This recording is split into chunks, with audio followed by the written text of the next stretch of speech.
All right, welcome to today's Book of the Day show, but I got something even better than a book for you today. I got a real live real estate genius. So Cole here is in my house. I brought him in the backyard. This is where all the good stuff is talked about. So I'm letting you in, and we're talking about how millions are made in real estate by somebody who you were a fireman, got in an accident, car accident, driver didn't have insurance, in a wheelchair, never knew if he'd walk, and now you've done what, 100, 200 real estate deals, millions of dollars.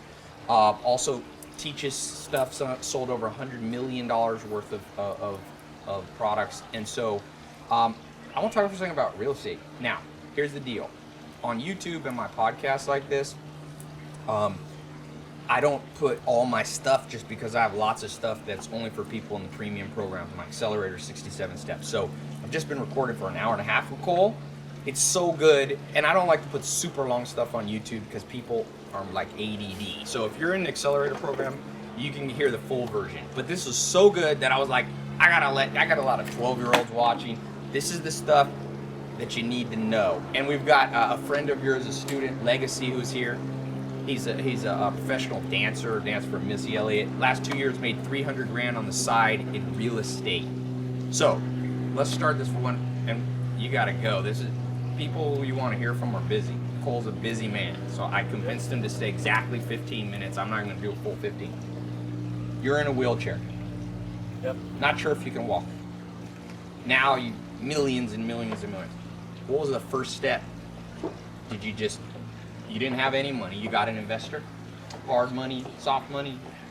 First step was getting an education, and we talked about that with your Accelerator video. That I don't think people really respect real estate. I think that they think because they've lived in a home probably their whole lives or most of their lives, excuse me, that they think, oh, how hard could it be? I'll just buy, fix, and sell it. But there are many nuances and little itsy bitsy, integral details of real estate that, let's just talk about it. The thought is, I'll just learn it through trial and error. But trial and error in real estate means losing money. Yes. So I would say before anybody even tries to raise dollars, go learn on how to present to lenders. Yes. And there are many, there's a ton of education out there for real estate. And we talked about some of the other videos. But so I would say, and that's what I did. When I was in a wheelchair. So you're in a wheelchair, I literally wheeled into a YouTube, seminar. books, I went seminars? to a 2-day Okay. seminar. I forget how much I paid. But I rolled in a wheelchair to a 2-day seminar, and that was where my real estate career began.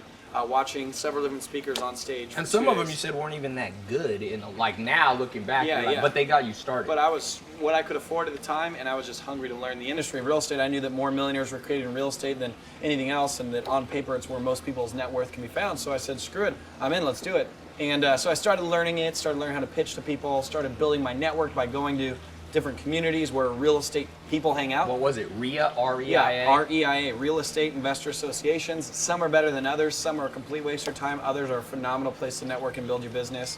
But if you want to build a business in any industry, you need to start getting around those people, yes. right? So if I wanted to go do something unrelated to real estate, I would have to find other people in that industry, communities to plug into to start building my network. So I would say, number one, build your network, and number two, learn the fundamentals of the business so that you can actually have an articulate conversation with someone, yes. and not look like a complete novice, which even if you are, they say fake it till you make it. Can't really fake it in real estate because someone like me will call you out in 10 seconds that you don't know anything. Yeah. And so you need to get that foundation of some education before anyone in any industry will take you seriously. So. And we're talking for a second. So what I'm gonna do, by the way, guys, I'm gonna put a few clips from the full one. It's so good. So for those of you that aren't in any of the premium programs that I have, I usually don't do this, but I'm gonna put a handful of 5 or 10 minutes of the best stuff we just talked about because you're so busy. I was gonna record a new one, but Cole's got millions to make.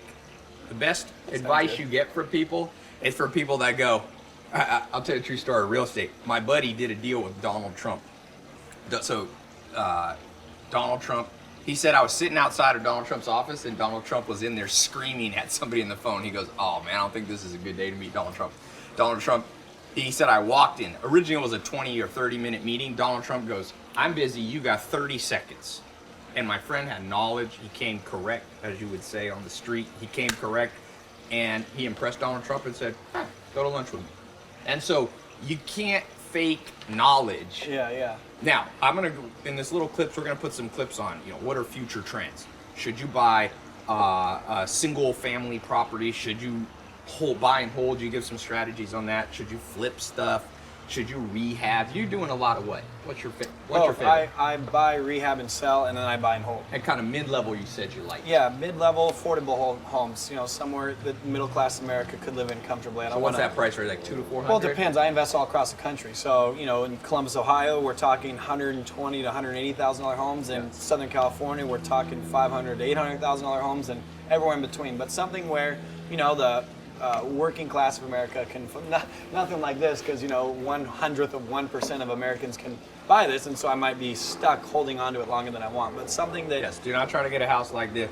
Dude, before people see this house now, but trust me, I lived in a mobile home for a long time. I also lived with no electricity or toilet, outhouse for 5 years of my life. Not when I was a little kid either. So what I have now is, forget it, and it's cool, but the most important thing is momentum in life. So you created momentum. What was the well, anyway, let me just you gotta go. I'm gonna give you guys clips. We're gonna cut it in. If you're not in the accelerator, I'm gonna put a link. Get inside the accelerator. You can click on my site. It costs some money. I give a lot of stuff. I give 90% of my stuff away for free on YouTube and podcasts. But for people who really want to go advanced, you said you spent $200,000 in the last 10 years on your own education. Yep. So, yeah, get in there. We'll put some clips, and then I'll have a link at the end if you guys want to check out the accelerator. Yeah, absolutely. Thanks, man. Number one, we talk about this. You've got a daughter and a new daughter on the way. Congratulations. You're going to planet Mars. This is your last day on planet Earth. You're Elon Musk's test man for SpaceX. What are the one or two absolute overarching principles of selling $100 million or raising $100 million or whatever that number? What makes you more persuasive than most people? So I think when it comes to being individually persuasive, you need to look at yourself almost like you are a product, and you need to have like your own unique selling proposition. And so the way that I feel that I'm most persuasive from stage is I am very good at creating commonality. Okay. You're going to be a perfect example of this. Like, look at your lifestyle, look at your house, look at your cars, look at what you do and your presence. It's hard for normal people to relate to you. Right. And so in my own industry, not nearly what you've done, but I have my own success as well. And if I open up of trying to persuade an audience to do something, to buy a product or to work with me or whatever, and I come from this position of, hey guys, you know, I'm the best at what I do. I'm the ish. I'm so successful. You're lucky you even are taking a few of my time. What I've just done is I've put myself on a podium and then below me, and there's clear separation. Now, I can be persuasive through just my success alone, but by creating the distance, people have a hard time seeing themselves being where I am. If I create such a distance, they say, well, Cole, this all works for you because you are so successful, this is easy. But do you want me to just keep going? No. Okay, cool. For those of you watching, this is raw footage. Yeah, we're real. Yeah, no, she just brought me a shake. That's awesome. Yeah. So here's how I persuade people to do stuff. I have a clear connection for them to where they are to where I am, and then being able to make that bridge. Here's how I would start it. Instead, if I was you, I'm going to make this up. Yeah. I would say, hey, I'm Tai Lopez, and yeah, I've got all this now, but it wasn't always this way. As a matter of fact, it wasn't too long ago that I was working for someone else in the financial industry. As a matter of fact, before that, I came from very humble beginnings. What I decided to do as an individual, like you all here today, was start investing in my education. I started reading books, and from nothing, just being an average Joe, just getting by day to day, paycheck to paycheck, what I found is that as I started reading a book a day and started learning, I started discovering more and more ways to create massive profits in my life. More doors open for me, and today I am, I have the honor and the privilege of being rewarded pretty handsomely for my efforts. But I want you all to know I'm just like you. I started just like you, and so what I've now done is created commonality. Like, I'm a regular Joe Schmo. I'm no different than anyone else here. We're all the same. We're all up to the same thing. We all want to be better versions of ourselves. Now, I'm a few years ahead of some, and I've been rewarded handsomely for it, and you can have this too. But let's remember that it all starts with day one, the decision we're going to make now together. And so I use words not like I and you, but us, we, together. And that commonality really helps me be more persuasive because people feel like I'm just like them, and I am. The only difference between me and my audience of who I'm trying to persuade is simple.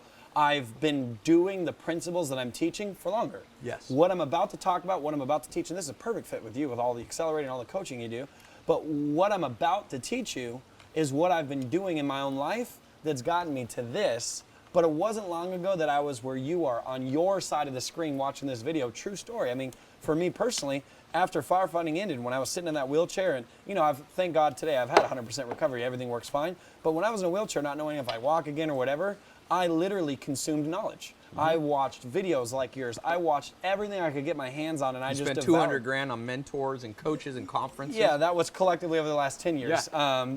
Not at first because I had no money, but yeah, true. So the beginning, $200 is a lot. In what I could, I invested in what I could. I started going to seminars is what I really went to, weekend seminars and things like that, and then buying theirs and maxing out a credit card if I needed to, but then doing a deal and paying the credit card off. And so that's... I like to bring on experts like you about what's worked for you, and it'll apply to a lot of you. Some of you, it won't apply to you.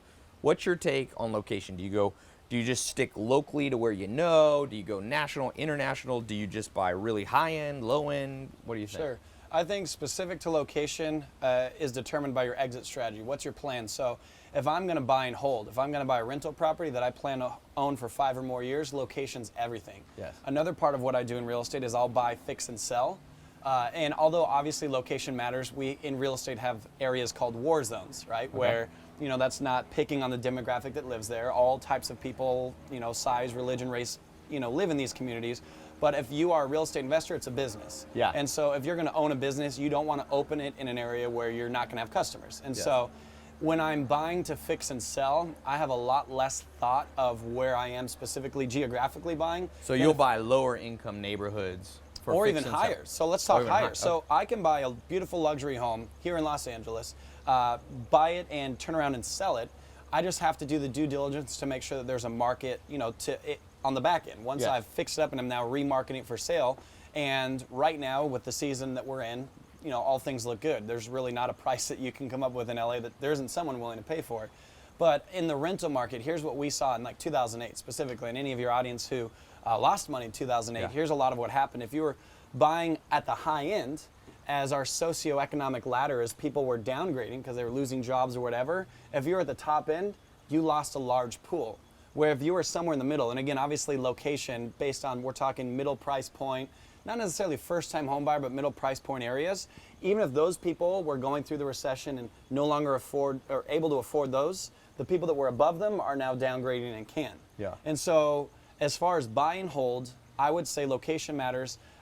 Within each city, there's the areas that are affordable. There's the luxury homes, but then there's that middle class America home. That's where I love to buy and hold. Okay. Because no matter what's happening, again, on the socioeconomic ladder, we're in a recession, people are downgrading. People from the top are going to have to live somewhere. Yeah. And if you're in the food, water, or shelter business, you're going to be good through any economy. Yeah. I'm in the shelter business. Yeah. Unless I price out my marketplace, I have a beautiful home here in Beverly Hills or in Malibu on the cliffs for a house I'm selling for $50 million or rents for $100 grand a month. Yeah. Well, then obviously in eras like 2008, it's going to be harder to find someone versus that 2,000, 2,500 square foot home. You might not want to, we're in my backyard, you may not want to start with the highest end stuff unless you got a lot of money to put down. What we're talking about today is the business. Some of you want to step it up. So real estate makes the most money for people who treat it like an entrepreneurial venture. So let's start out. You started out with, so you were a fireman, you were hurt, didn't have any money. We talked about the financing.